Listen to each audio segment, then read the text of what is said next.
Good afternoon, everyone. Thank you for joining us today for the Johns Hopkins School of Education Master of Science in Education, Digital Age Learning and Educational Technology, also known as DALED, virtual webinar. My name is Sion John. I'm the Assistant Director of Admissions at the Johns Hopkins School of Education. And presenting today, we have Professor and Program Lead, Dr. Jim Diamond, and also my colleague, Tyreen Maddox from the Office of Admissions. And before we get started, I would like to cover a few housekeeping topics. First, today's webinar is being recorded. We will be able to share a link with you after the event is complete. Also, please take this time to make sure your mic is on mute and video is off. There will be a session at the end of the presentation. Please type your question in the chat box and we will answer your questions. And at this time, I'll hand the floor over to my colleague, Tyreen. Thank you so much, Sion. Good afternoon, everyone. I am Tyreen Maddox. I am the admissions coordinator for the Digital Age Learning Master's Program, also known as DALED. And so I'd like to share the agenda for today's virtual webinar. We will kick off the presentation sharing an overview of the Johns Hopkins School of Education. Then Dr. Diamond will go over information about our program, the DALED program itself. We also have a student speaker today, and she will go over her experience in the program and give you guys some feedback as well. Lastly, we'll wrap it up with admissions requirements, go over some financial aid information, and then leave the floor open for questions at the very end. So just to start, some quick facts about Johns Hopkins University School of Education. We are one of 9 schools at the Johns Hopkins University. We began offering college courses for teachers in 1909 and became our own school in 2007. We are proud to share that the Johns Hopkins School of Education is consistently ranked one of the top schools in education by the U.S. News and World Report. Next, just some quick facts about school enrollment. So as of right now, for school enrollment, we have approximately 2,465 enrolled students as of fall 2019. We do offer 30 plus programs on campus in person as well as online. And we also have a strong network of 22,000 School of Education alums.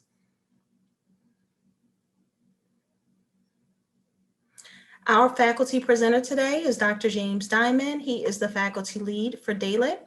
Dr. Diamond has a BA and an EDM from Boston University and a PhD from New York University.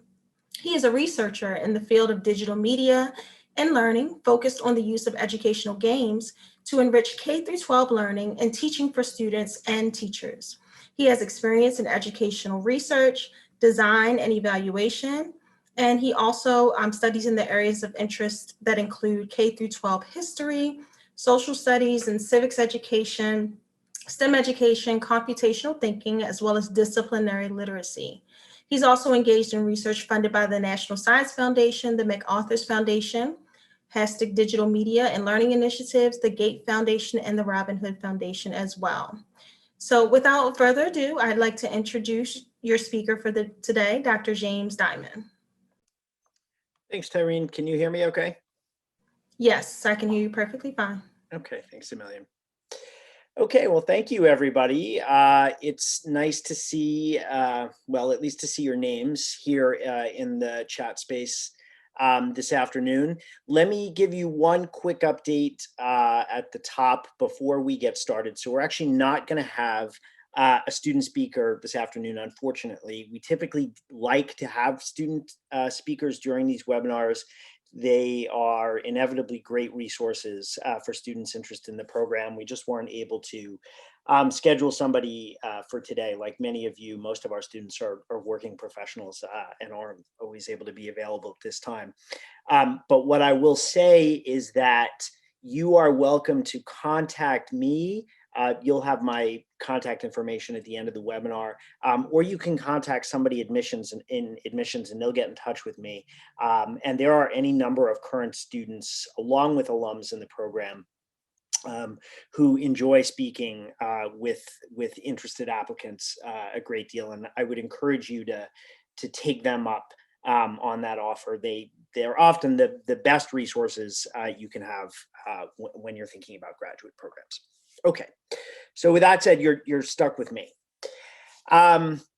So a little bit about the program, but before I dive in, let me just make a few sort of preface remarks.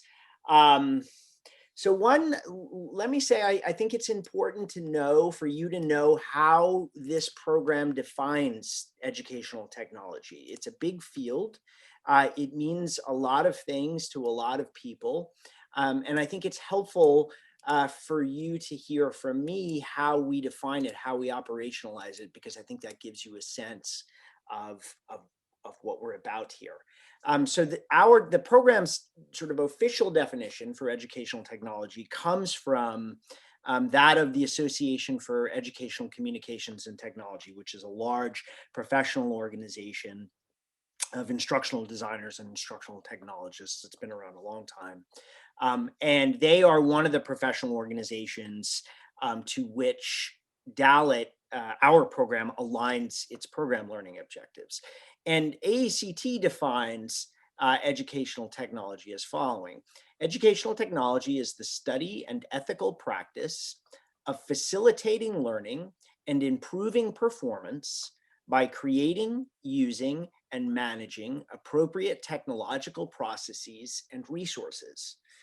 And the reason that I think that's helpful is because there can be misconceptions that ed tech is really, educational technology is just about using technologies, right? It's just about identifying technologies and using them in some way in education. Well, in fact, the field is significantly broader than that, right?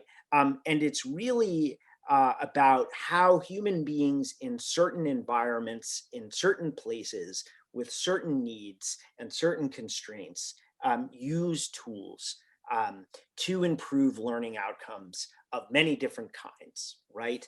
And that's what we spend a lot of time as graduate students doing in this program, is not just looking at particular tools, but thinking about practices and pedagogies for how to use those tools among different populations of learners, thinking about research and evaluation methods to make decisions about which tools to use and make decisions about whether and how and for whom those tools are effective, right? So there's a broad, it's research, evaluation, and practice of educational technology is really what this program is about. It's really what the faculty and instructors are focused on, both in their work here at Hopkins and in the case of adjunct instructors, their work outside of Johns Hopkins. These are people who are using tools, but who are also thinking an awful lot about the practices for using those tools and the methods for evaluating them. The last thing I say, and then I promise I will jump into the overview, and I think you know this, but I commend your decision to be thinking about entering the field of educational technology at this point. I think it's a remarkable time to be doing it, right? For very obvious reasons, which is an awful lot of the world moved online in the midst of a pandemic, and there's an awful lot of focus, more so than there was, believe it or not, on online education. And that's a remarkable thing, but we've also seen the remarkable inequities that continue to persist. And frankly, the failure of many systems to plan for online education, to think about those who it benefits, those who it does not, those who have access to these technologies, those who do not. These are incredibly important issues and questions, and they are ones that you will be thinking about. In addition to questions such as, how do I use these tools in my classroom? How do I use these tools in my professional context? How do I evaluate them? How do I study them? So there are some big important questions right now that have to do with policies related to the use of technologies, that have to do with issues of access and privacy. There are issues that relate to sensitivity of data. There are issues that relate to algorithmic bias built into things like artificial intelligence and online learning tools. And what does it mean if biased algorithms are directing certain aspects of learners' education? What does it mean if we're not attending to those biases? How do we overcome them? How do we prevent them from getting baked in to begin with? So it's an interesting field, and I'm excited to have you. I think it's a great time to be here. I think it's a challenging time, but again, I applaud your decision to be thinking about this. Okay, so let's talk a bit about my program. It is a fully online program, so that means that there are no required face-to-face components of this program, right? At least not in its current incarnation. I am playing with ideas about hybrid programs somewhere down the line that would involve something like summer intensive cohorts and then online the rest of the year. But for now, this program is completely online. It lives in a learning management system. It leads, the program leads to two places, essentially. It leads to a Master's of Science in Education, which is a 36 credit degree, 12 credits. It also leads to a professional certificate. It can lead to a professional certificate in technology education, which is 15 credits or 5 classes. Most of our students who are pursuing the degree are done in 2 or 2.5 years. Most of the students who are pursuing this certificate are done in 1. There are a fair number of students that go beyond 2.5 years. Students here in the School of Education have 5 years to complete their degree. We offer our courses every term, spring, summer, and fall, and we currently admit students every term. Okay, next slide, please.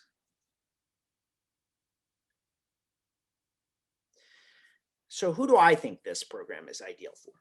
Well, they're listed here. So K-16 educators, certainly. The large majority of our student body in any time is K-12 teachers and administrators, about 70%.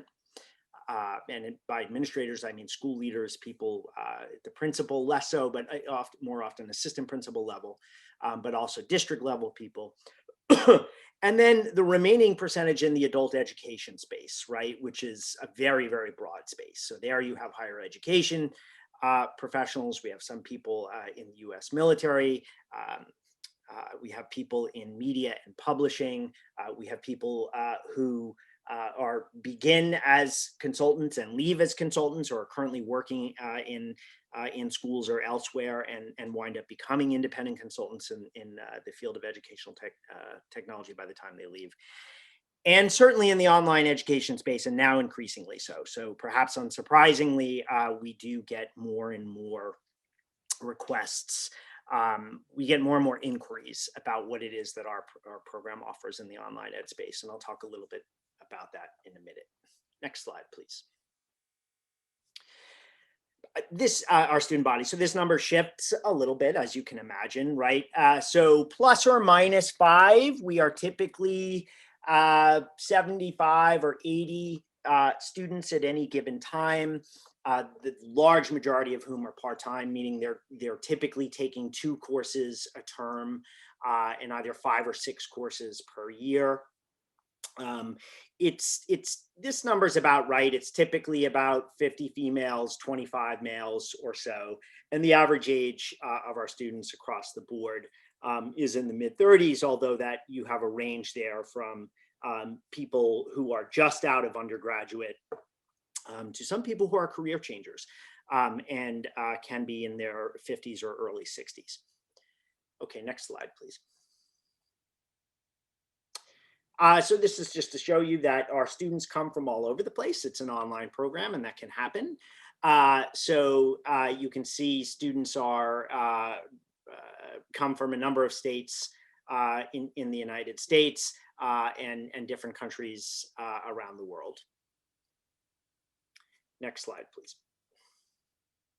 Okay, so it is an online program. It lives in a learning management system. That learning management system currently is Blackboard. So that means all of your courses are there. All of your assignments are there. All of your thoughts as they are documented in some media fashion, whether it's in writing or video or audio, will probably ultimately wind up there, since it really is sort of the central unit for the course structure of the program. It's asynchronous, so the expectation is that people are taking courses at all times of the day and many different days of the week. Every class in the program will have several synchronous sessions a semester, meaning instructors will call for students to be present at the same time for a live lecture and live activities. Classes typically average about 3 of those a semester. They're strongly required, I beg your pardon, they're strongly recommended, but they're not required because people are all over the world, right? And one of the reasons that people find online education compelling is because they can pursue it at schedules that fit their lives. And just this second bullet point here, right? So you really have a combination of modalities in all of the courses, right? So the courses involve video lectures from your instructors, interactive activities, discussions among students that can occur via tools like Flipgrid, or can occur via more traditional tools like discussion forums, and then plenty of collaborative projects. I'll talk a bit more about them when we get to some examples of classes. Okay, next, please. Okay, so here is a sampling of classes. You have access to these on the program website, so I'm not going to go through and describe all of these, but if you have questions at the end, there will be time for questions at the end, and I'm happy to talk about any individual courses if you like. Technology and the Science of Learning is a foundational course. It's the first course you'll take when you enter the program. But this is to give you some of the flavor of the core courses in the program. There are also a fair number of electives for students to take in consultation with their academic advisors. Now, just to revisit a point I was making earlier, there is a combination of individual work, so papers or individual assignments, instructional design documents, lesson plans, any number of different types of activities, assignments that are done individually. But there's also a fair number of collaborative activities, right, in which you'll be working as a member of a team on different projects, and the ratio of individual to group projects will vary from course to course. It's probably a safe bet to say that the ratio, it's something like 40% individual projects, 60% collaborative projects, but maybe more like 50-50, just to give you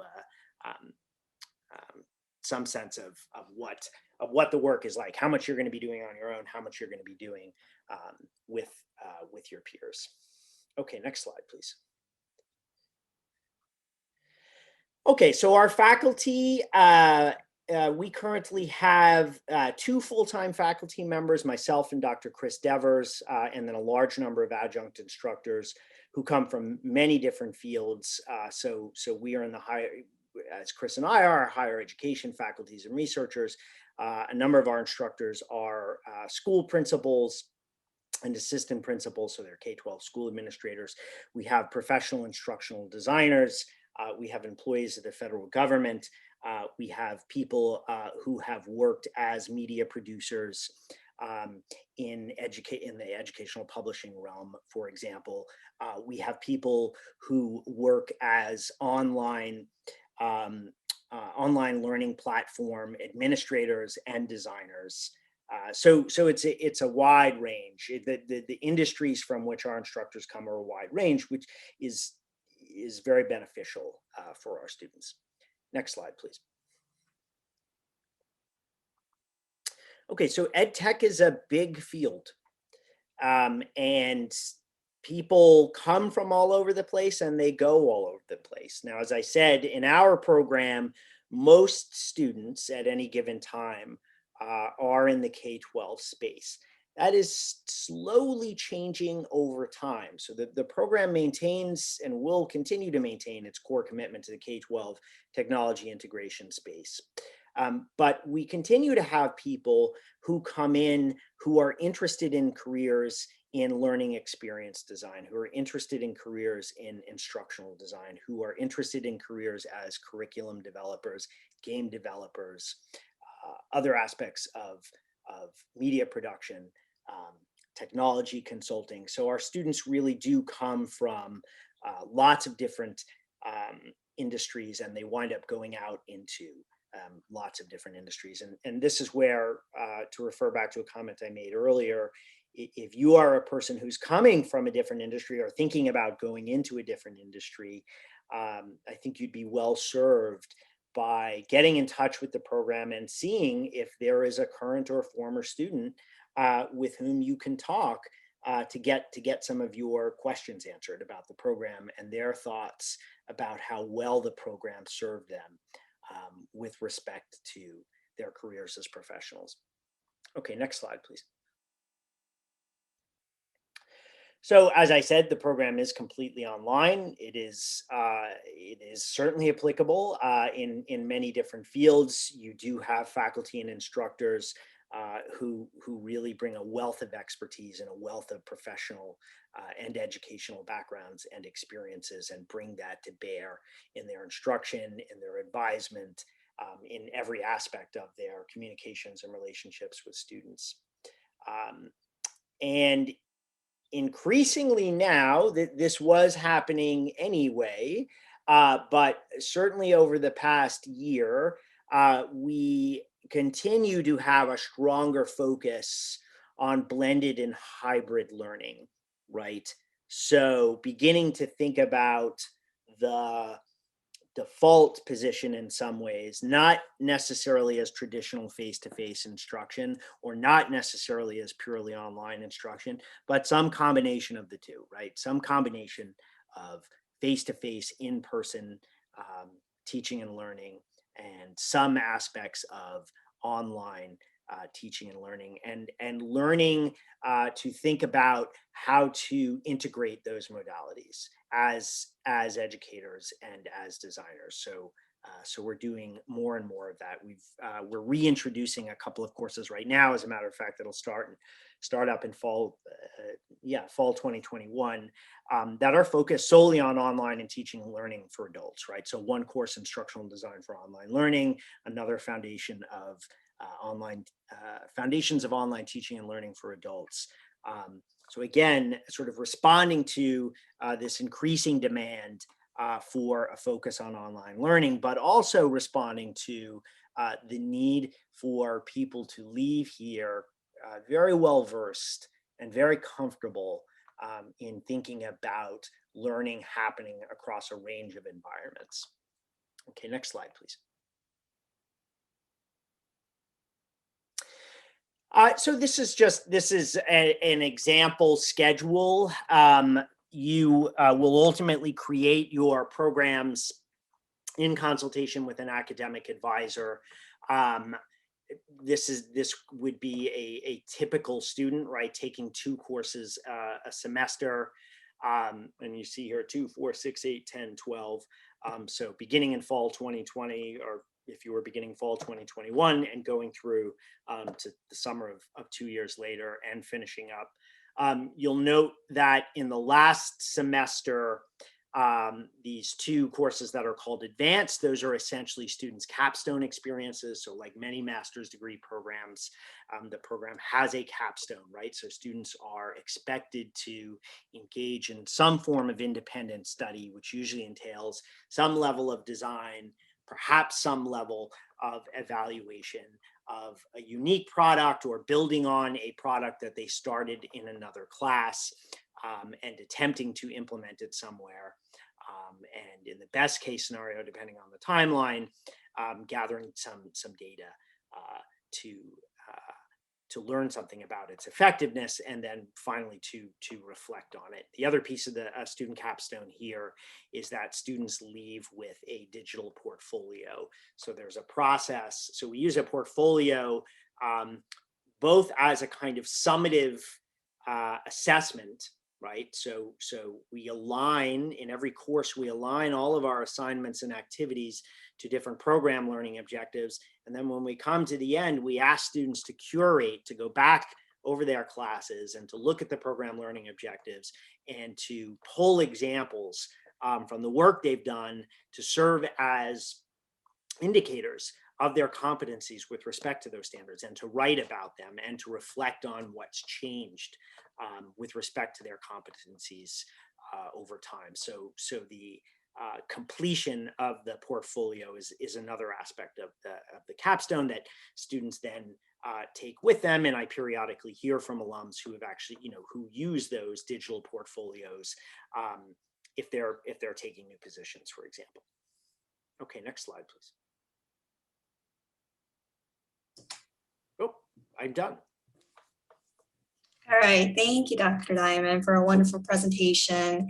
So now we're going to continue by going over the application requirements. Applicants must submit a completed application, which can be found on our website. The application fee is $80. You will need a current resume or CV, 2 letters of recommendation, and if you're unable to have 1 academic letter of recommendation, we will accept 2 professional letters of recommendation. Next, 500-word essay must be uploaded. Please visit our website on the admissions webpage to learn more about the essay portion of the application. And lastly, we need all official transcripts, including institutions you may have taken courses but did not receive a degree. Again, this is from all post-secondary institutions that you have attended. And please note that due to the COVID-19 pandemic, we are currently experiencing heavy delays in mail received from the U.S. Postal Service and some private mail service carriers. Please order your transcripts as early as possible, especially if your school only mails paper transcripts. And there are a few additional steps you need to take in order to complete the application process if you're an international student. You must submit a TOEFL or IELTS score, and if your degree was completed outside of the US, you will need to complete a course-by-course evaluation. And additional information can be found on our website.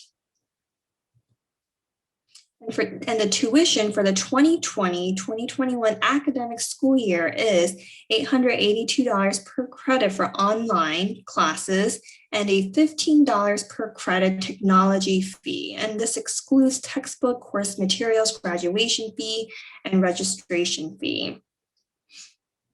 And please note, additional fees apply and are charged separately from tuition. We encourage you to view our tuition and fees page on our website.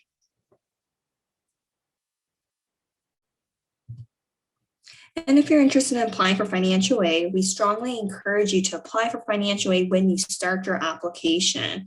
And also, we do offer a very limited number of partial need-based scholarship, and the application deadline for the scholarship is April 1.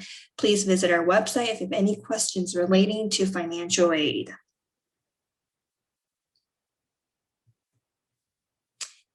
And here on this slide, we have some important contact information. If you have any admissions related questions, please reach out to Ms. Tyrene Maddox.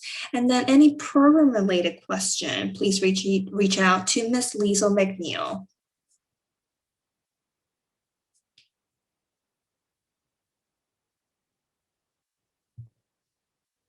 Thank you for attending the DALIT virtual webinar. At this time, we would like to open up the floor for questions.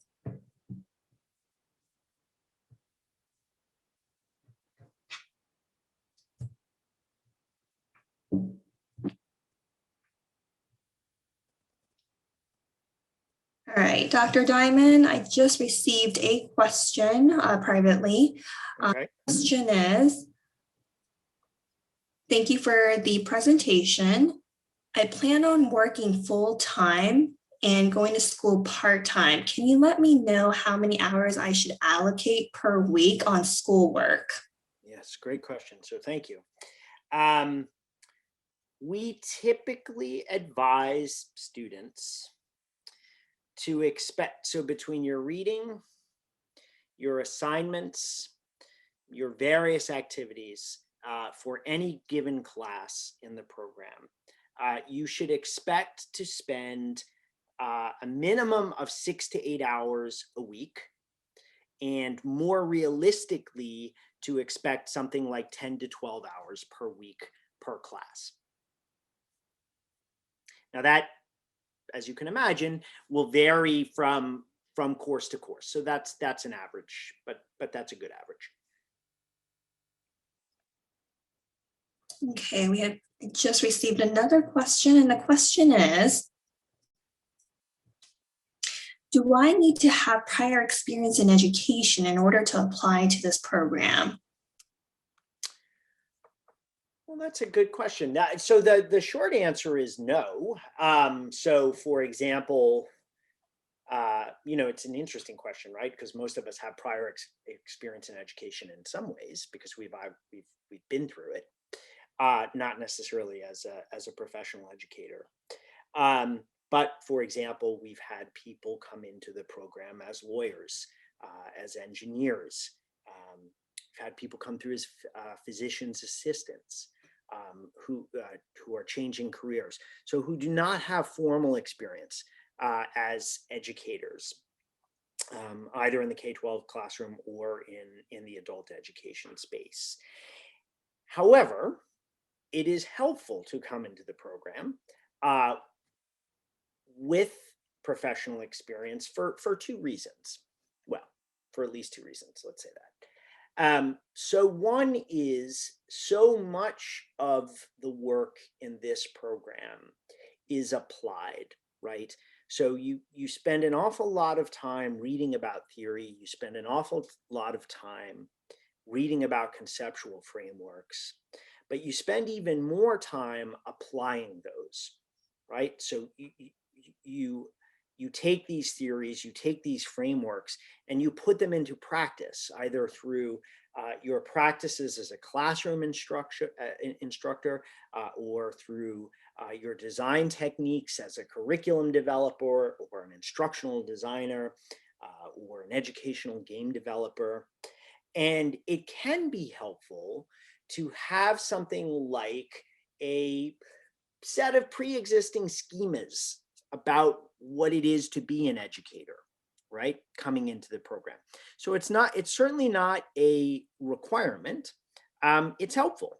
And what you'll find is, if you don't come from a formal educational background, you'll meet with your advisor, and you may want to do some additional reading in the areas of educational psychology, perhaps, or developmental psychology, right? Just to develop a baseline knowledge in some areas that are pretty foundational and will serve you well. And that is really the second reason for why it's helpful, is that you just come in with some foundational knowledge from which you can build. But again, it's not required, it's not necessary, and certainly we have, as I've noted, people who come in without those backgrounds, and you have instructors and academic advisors who are prepared to help bring you to a place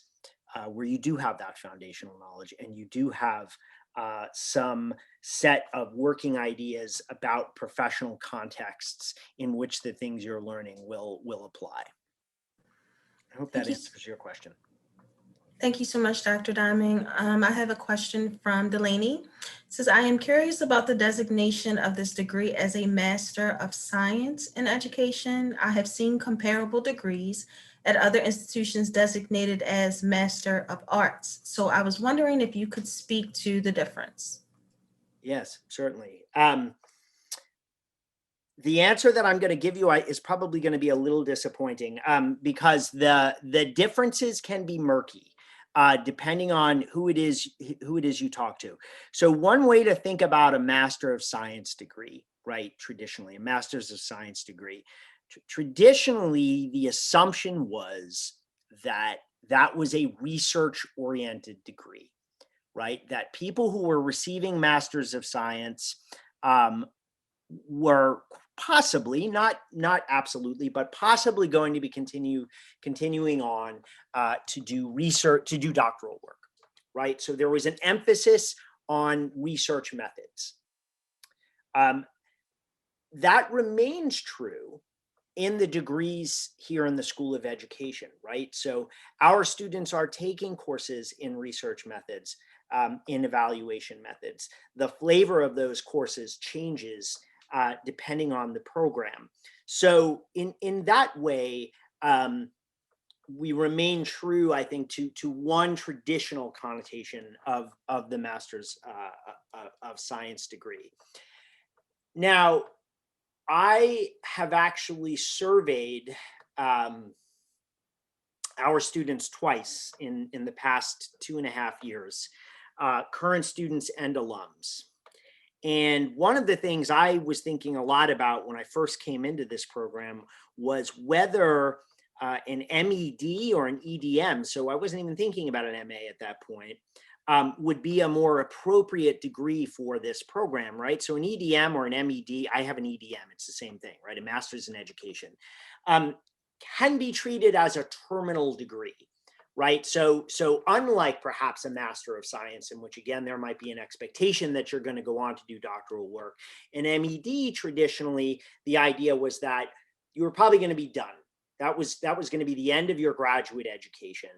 And so you had sort of moved as far as you were going to go with respect to graduate degree in this area. And when I came here, most of the people I had known that had done master's degrees in instructional design or in this area of educational technology or instructional systems design, right? There's a lot of different names for them, had MEDs. But that's also not very true anymore because there are plenty of programs that have MAs in educational technology. There are plenty of programs that have MEDs. There are plenty of programs that have Masters of Science. And to go back to my earlier comment about surveying people, I have yet to hear any of our alums especially tell me that there was either confusion about the degree designation or that they had felt in some way that the degree was problematic. So for example, nobody had questions as to, well, why do you have this Master's of Science as opposed to a Master's of Education in this area? And it's for that reason that, at least for the moment, I'm happy to continue this program's master's degree as a Master's of Science in Education, as opposed to a Master's of Education. I hope that helps. Thank you, Dr. Diamond. Another question that was sent to me.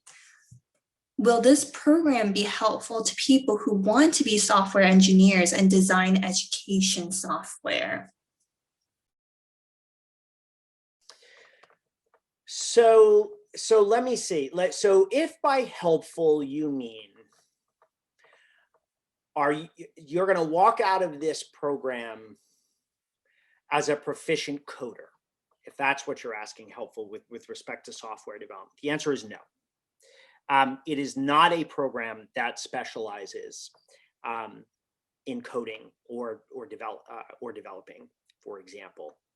In your courses, you will have opportunities to engage in coding, should you choose to push in that direction, but it will never be required because it's not a foundational aspect of this program, right? We are not a program that is dedicated yet to producing coders and developers. Now, if on the other hand, if by helpful you mean having a broad knowledge base in the area of educational technology, right, which involves an understanding of the learning sciences, involves an understanding of cognitive science, involves an understanding of design thinking, involves some foundational skill sets in research and evaluation, then I would argue that the program is tremendously helpful. whether you're a software developer or whether you are a manager or whether you are a classroom teacher, I think that the program provides you with a broad and deep knowledge base in that area, but not so specific as in the area of development. If that, I hope, if that doesn't answer your question, let me know.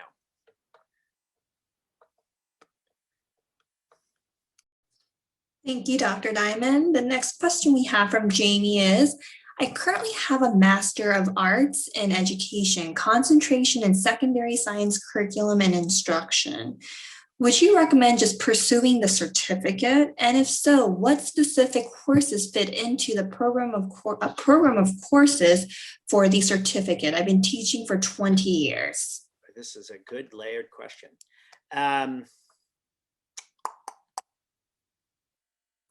So here's my super short answer.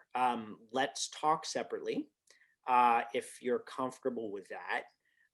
If you send me an email, let's find a time to talk. My gut or my knee-jerk reaction, Master of Arts in Education, concentration in secondary science curriculum.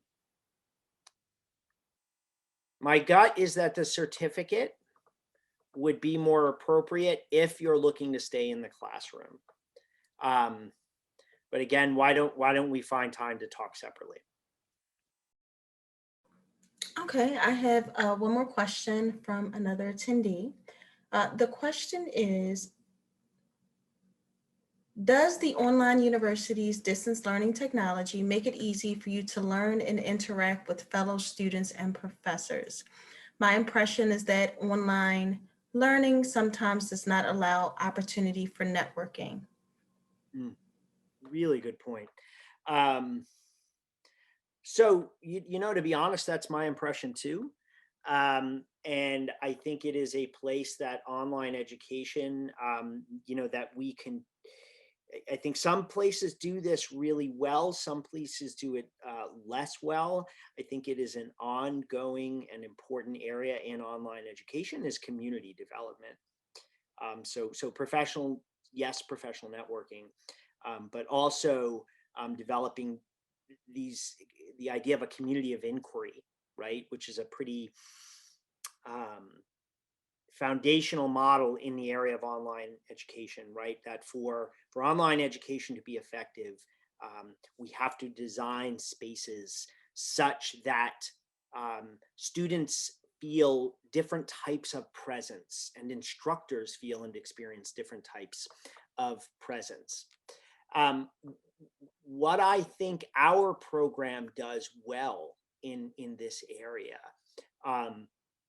is our strong emphasis on collaborative work, so that we are constantly pushing our students in the direction of working in teams, perhaps trying to maintain those teams over time, and having those teams be composed of diverse,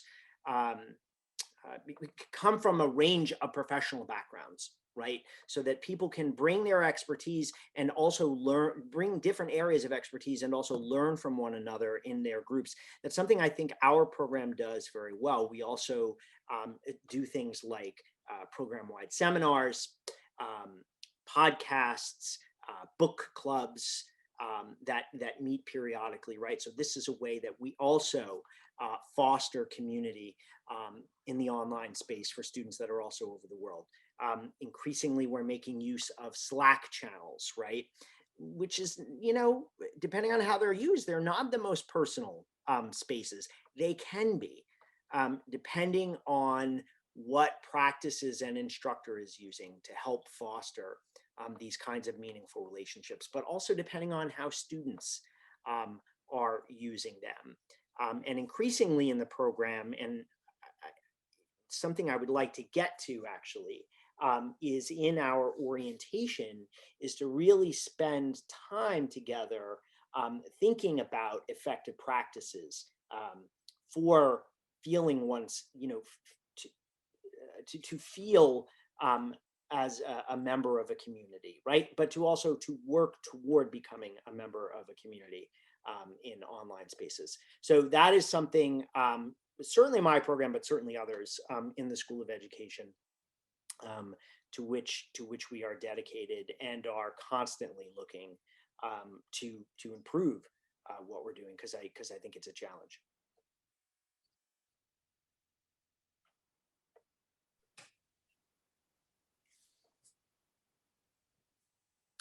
All right, it looks like there are no more questions. Thank you again for your interest in the Johns Hopkins School of Education. Thank you, Dr. Diamond, for your time. And once again, another great presentation. We look forward to hearing from you. Have a wonderful evening, everyone. And again, here is the slide with the contact information. And please do, and so Sian, thank you very much. Please do be in touch with me. I'm happy to arrange for individual conversations if that's something that would be helpful to you, or happy to put you in contact with current or former students. So please just be in touch.